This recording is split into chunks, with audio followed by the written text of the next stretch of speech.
For 10 plus years, one man helped to shape one of hockey's most dominant dynasties. That man was Stan Bowman. As general manager of the Chicago Blackhawks from 2009 to 2021, Bowman oversaw one of the most successful eras in franchise history. Multiple Hall of Fame players, 10 playoff appearances, 3 Stanley Cups. But his tenure wasn't all sunshine and rainbows. Controversial trades, questionable contracts, and a significant scandal ultimately contributed to his demise. In this video, we are going to highlight the highs and lows of the Stan Bowman era in Chicago, from Nick Leddy all the way to Artemi Panarin.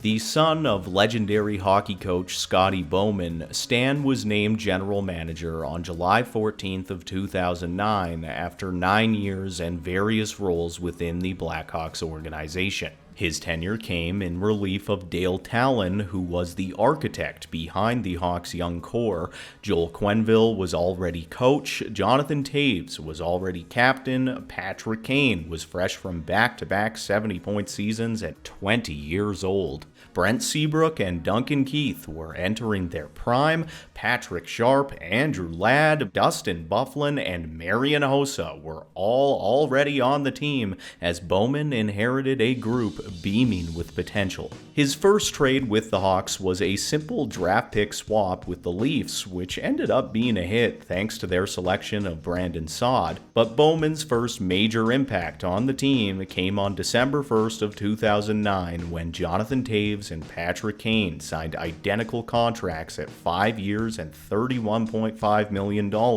while Duncan Keith was extended for 13 years at $72 million. These deals laid the foundation for what Chicago would accomplish over the next 6 seasons. The Blackhawks were dominant in 2009-2010, posting the third best record in the NHL. Leading into the postseason, Bowman made only modest moves, recognizing the stacked nature of his roster. For what it's worth, flipping a struggling Cam Barker for defensive prospect Nick Leddy certainly worked out down the road. In the playoffs, Chicago ousted Nashville, then Vancouver in 6-game series through the first 2 rounds. In the conference finals, they stomped a stacked San Jose roster, sweeping them in 4 games and matching up against the Philadelphia Flyers in the Stanley Cup final. Up 3-2 in the series, Game 6 would bring an overtime finish.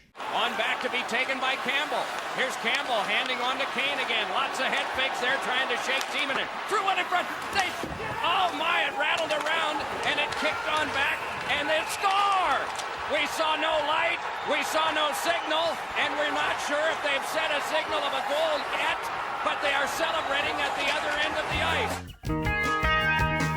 Leading into the 2010 NHL Draft, Bowman made his first major trade, shipping Dustin Byfuglien and other pieces to Atlanta. The Hawks brought back a decent haul on the surface, but none of these players or picks really had significant impact for Chicago.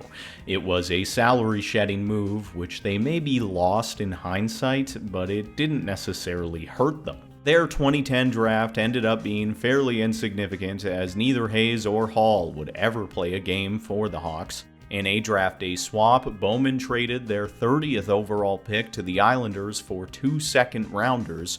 The Isles would select Brock Nelson with that pick, while Chicago got 1 NHL game out of the selections they acquired. Days after the draft, Bowman made another salary dump move as Chris Versteeg and his $3 million cap hit were shipped to Toronto. Bowman acquired Victor Stahlberg in this trade, which really worked out. The following day, Andrew Ladd was also shipped to Atlanta in an effort to shed further salary. That offseason, Bowman also made the decision to not re-sign goaltender Antti Niemi. Fresh from their championship, this was an unpopular decision at the time, and Niemi still had gas in the tank, but in retrospect, it was the right decision for Chicago. All of these moves were essentially partially the result of needing to make room for the Taves, Kane, and Keith contract extensions, which kicked in that offseason. Bowman also used the funds to extend Nicholas Hjalmarsson to a great 4-year, $14 million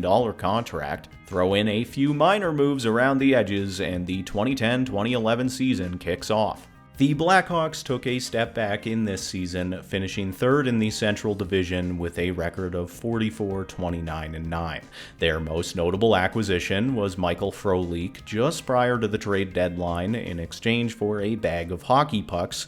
Corey Crawford became the team's starting goaltender that year. Contract-wise, Brent Seabrook was extended to a 5-year, $29 million deal, which was another great piece of work. But the Blackhawks ultimately fizzled out early in the playoffs, losing a 7-game series to the Vancouver Canucks in round 1. And he's dumped the puck back in. Campoli trying to clear it. Burrows shoots, scores!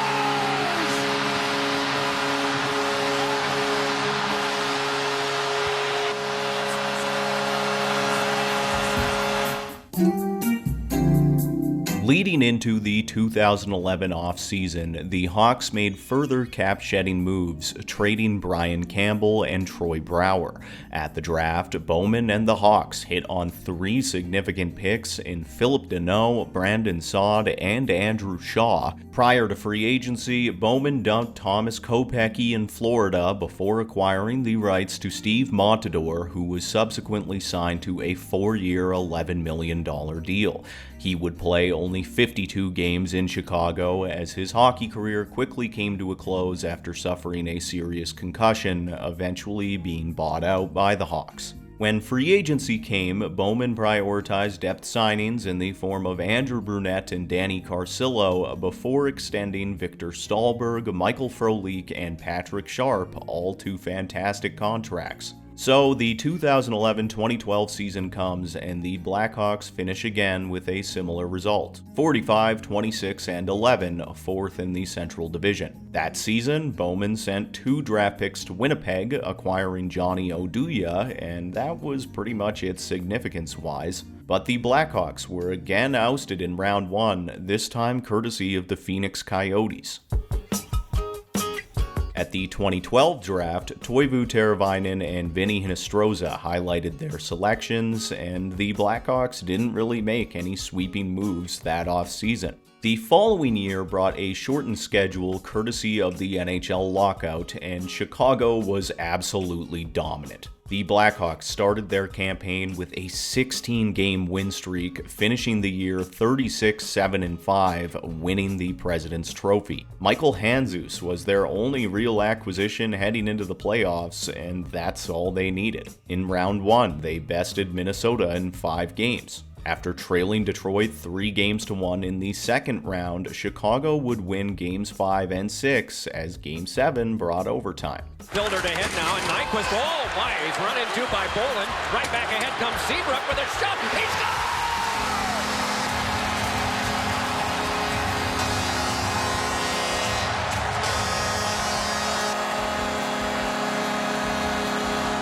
In round 3, the Hawks faced off against the reigning Stanley Cup champions and ousted them in just 5 games. Here's Taves and Kane, 2-on-1, hustling back is going up a shot, score! Patrick Kane in overtime! Then, in their Stanley Cup final matchup against the Boston Bruins, the Hawks took a 3-2 lead in the series. Late in Game 6, Chicago trailed by 1 as the series appeared to be destined for Game 7. Then this happened. They battle in the corner. It's finessed by Keith around for a feed in front. Score! Taves to Beckel with 1:16 to go in the third. Here's one thrown by Frolik that's blocked away by Rask. Help to the back. Oduya shot deflected. Scramble. They score! Bowman 3-2 with less than a minute to go. Moves it on the blue line. He's tripped. Ladies and gentlemen, the Chicago Blackhawks have won the Stanley Cup. They've won the Stanley Cup for the second time in 4 seasons. The Chicago Blackhawks have won the Stanley Cup.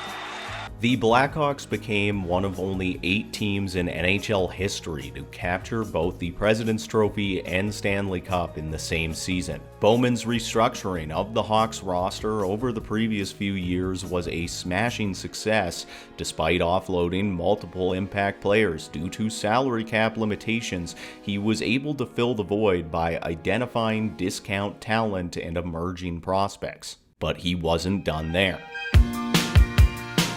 At the 2013 draft, Ryan Hartman was their highlight pick. On the same day, Brian Bickle was signed to a 4-year, $16 million extension, and this one was tough. But the Blackhawks understandably opted to run it back, also extending the likes of Hjalmarsson, Crawford, and Shaw. To make room for these deals, Dave Bolland and Michael Frolik were dumped for draft picks. Then, in the 2013-14 season, the Hawks took a slight step back, finishing 3rd in their division, though they were still very much a threat. Early in the season, Kris Versteeg was reacquired at a modest price, while the Hawks made a few other depth moves. So the 2014 playoffs come, and Chicago made tidy work of St. Louis and Minnesota in their opening 2 rounds. But matching up against the Los Angeles Kings in a conference finals rematch from the previous season, this time LA was ready. This series went the distance and is one of the more memorable playoff matchups of the salary cap era, featuring another Game 7 overtime winner. Puck comes out to Martinez. Martinez with a shot. It's in! The Kings are headed to the Stanley Cup final! Had they won the series, it's likely they could have repeated as Cup champions, but moving on. The Hawks took Nick Schmaltz in round 1 of the 2014 draft and didn't make any major changes in the offseason. Adding Brad Richards on a 1-year, $2 million deal was certainly a good bet. Scott Darling was also inked to a 1-year contract. Then came matching $84 million extensions for Patrick Kane and Jonathan Toews. You can say what you want about these dedications in hindsight, but what were they going to do? Not pay them after 2 Stanley Cups? For Chicago, it was be here now. As the 2014-15 season began, Bowman shipped Nick Leddy to the Islanders, recognizing they wouldn't be able to afford him in the following offseason. The return wasn't anything special. In preparation for the playoffs, the Hawks bought on 2 rental players in Antoine Vermette and Kimmo Timonen, paying draft picks for their services. They finished the year 48-28-6, 3rd in the Central Division. In their opening 2 rounds, Chicago again beat Nashville and Minnesota before another battle of the Titans in the conference finals, this time against Anaheim, who they beat in 7 games. Another trip to the Stanley Cup final, and Tampa Bay was no match for the Hawks. Chicago took the series in 6 games, landing their 3rd Stanley Cup in 6 years. Moving back up with Kane, drops it to Richards, across the Kane, he scores!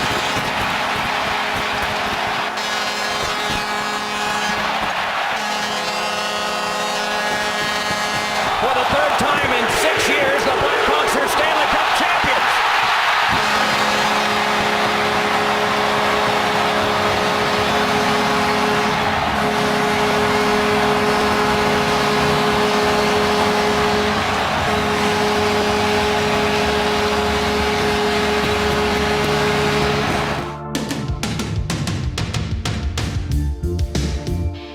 From 2015 to 2019, the Blackhawks mostly missed on their draft selections. Alex DeBrincat was easily their highlight pick coming in 2016. Alex Vlasic is surely a standout in 2019, but there are a lot of disappointing picks from this crop, notably in Henry Jokiharju, Kirby Dach, and Adam Boqvist. After their 2015 Cup, the Hawks were forced to make room for the Kane and Toews contract extensions that kicked in the next year. As a result, Brandon Saad, Patrick Sharp, and Kris Versteeg were shipped out for underwhelming returns. After his acquisition, Artem Anisimov was inked to a 5-year, $22.5 million deal, and as a silver lining, Bowman managed to sign Artemi Panarin to a 2-year contract at $3 million million per season as the KHL star sought to give the NHL a shot. Then Bowman extended 31-year-old Brent Seabrook to a $55 million contract extension. This is a deal that was filled with negative potential from the get-go, but the Hawks were more or less paying him for what he had accomplished to that point. It's easy to judge, but also easy to excuse. In the 2015-16 season, the Blackhawks surged to a 47-26-9 record. Kane and Panarin were lights out. Corey Crawford had a big year, and the Blackhawks D-core was still producing results. But secondary scoring started to slip, and Bowman started losing on trades. That season, he flipped Trevor Daley to Pittsburgh in exchange for a geriatric Rob Scuderi. Realizing his mistake, Scuderi was quickly flipped for Christian Ehrhoff, who played only 8 games for the Hawks. Bowman also traded Marco Dano and a first in reacquiring Andrew Ladd along with Matt Frazier. Then he moved Philip Deneau and a second-round pick for Dale Weiss and Thomas Fleischmann. Matching up against the St. Louis Blues in round 1 of the 2016 postseason, Chicago would lose in Game 7, and they were back to retooling. Leading into free agency, further salary was dumped as Bowman traded Toivu Teravainen, Andrew Shaw, and a struggling Brian Bickle for draft picks. Strung by the salary cap, Chicago did not have room to improve their team from the outside that offseason, so they instead put focus on granting younger players in their system contracts, hoping roster spots could be filled internally.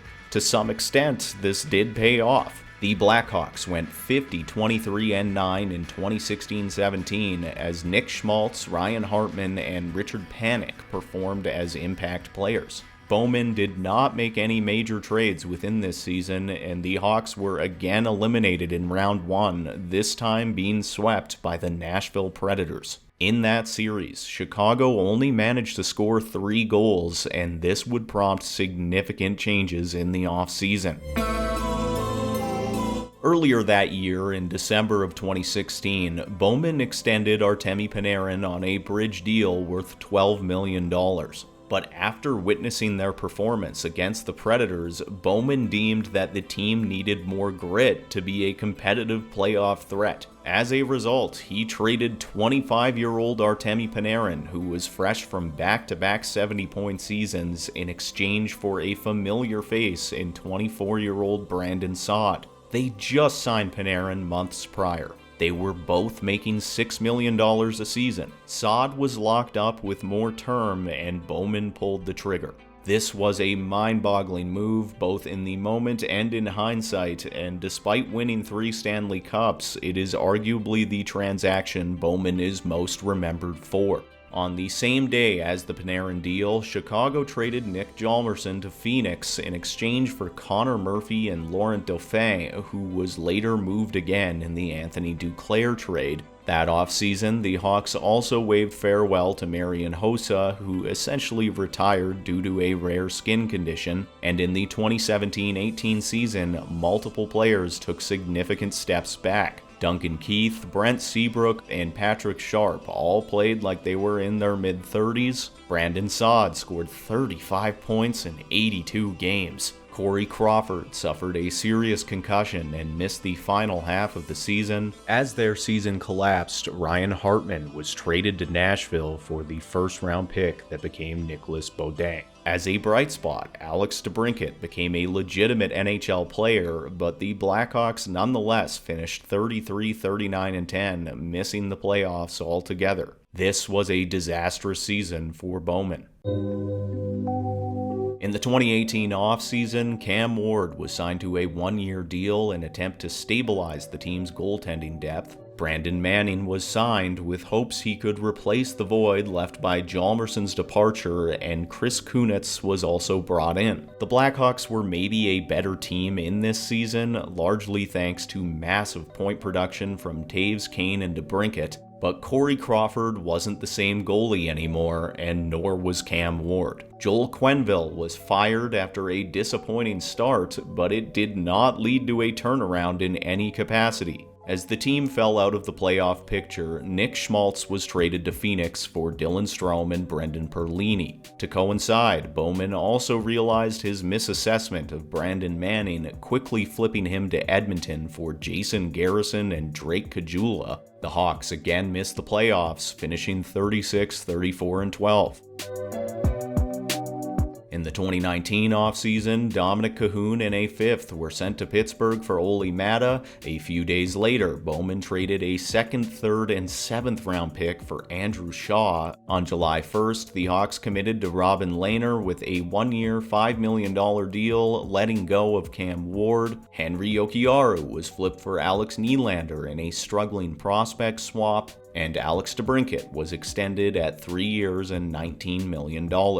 So the 2019-2020 season comes, and the Blackhawks again flounder through their campaign, arriving at a record of 32-30-8 as the season is interrupted by COVID. They were last place in their division, but thanks to a brutal Pacific division, when the season resumed, the Blackhawks were gifted with the last spot in the league's play-in round. Surprisingly, they were able to beat Edmonton in a best-of-5 series, advancing to the official first round of playoffs. Unfortunately for them, they were manhandled by the Vegas Golden Knights, losing the series 4-1.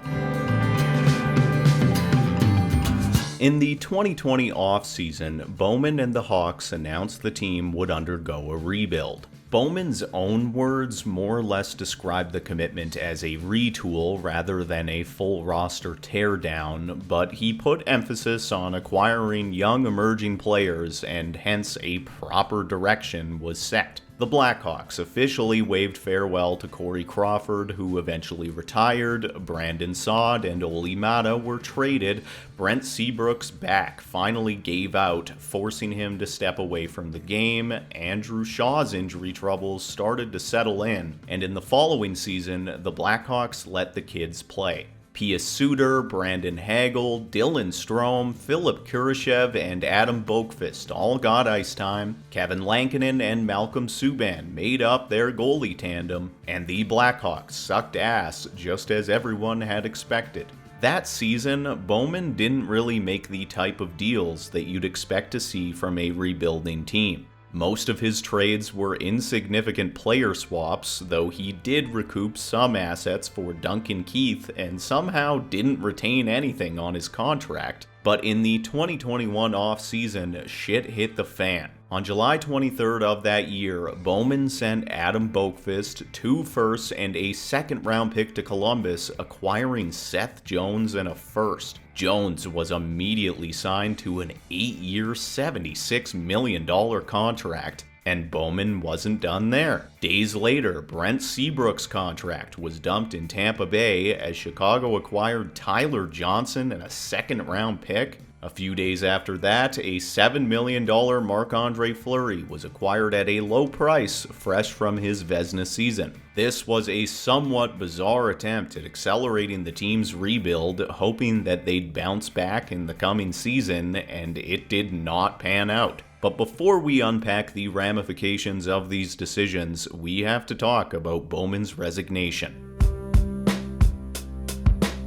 In May of 2021, an unnamed former Blackhawks player filed a lawsuit alleging he was sexually assaulted by Chicago video coach Brad Aldrich during the team's 2010 playoff run. A subsequent investigation revealed the following. In May of 2010, Blackhawks executives held a meeting to discuss the sexual assault claims coming from a player and decided they would tackle the issue after the Stanley Cup playoffs. The matter, however, was not discussed again, and after winning the Stanley Cup, the Blackhawks gave Aldrich the option to resign or face termination if the allegations were proven to be true. Aldrich chose to resign, but was still included in the team's postseason celebrations. He went on to work for the University of Notre Dame and Miami University in Ohio, where he again resigned after facing allegations of sexual assault.